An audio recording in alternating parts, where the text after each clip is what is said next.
ตราบที่ฟ้านั้นยังมีแสงตะเวนความหนาวเย็นปกคลุมไปด้วยหมอกหนาชีวิตเปรียบเหมือนดังดอกหญ้ายามเสาเบ่งบานยามแรงแห้งเหี่ยวไปหยดน้ำค้างเมื่อสว่างก็จางลาการเวลาผ่านมาแล้วผ่านไปความรักที่ยังบ่สดใสจะผ่านพ้นไปเมื่อสองใจเฮาศรัทธาพออายบ่แม่นพาอินเป็นคนติดดินมีฮักมีสังดังคนทั่วไปก็ได้แต่หวังว่าน้องนั้นสิเข้าใจบ่ได้หวังกำไรสิยอกลิ้นกินแล้วแซวนี้อ้ายยังหวังฮักจริงและห่วงหาปรารถนาเพียงน้องคนนี้ทานน้ำเขาว่าเป็นเศรษฐีอ้ายนี่กะบ่แม่นพาอิน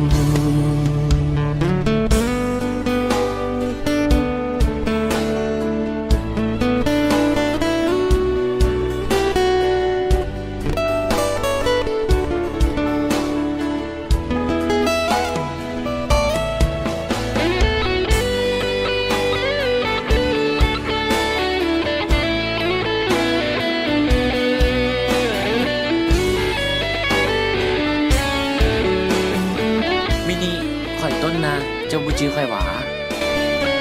ต้นพออายบ่แม่น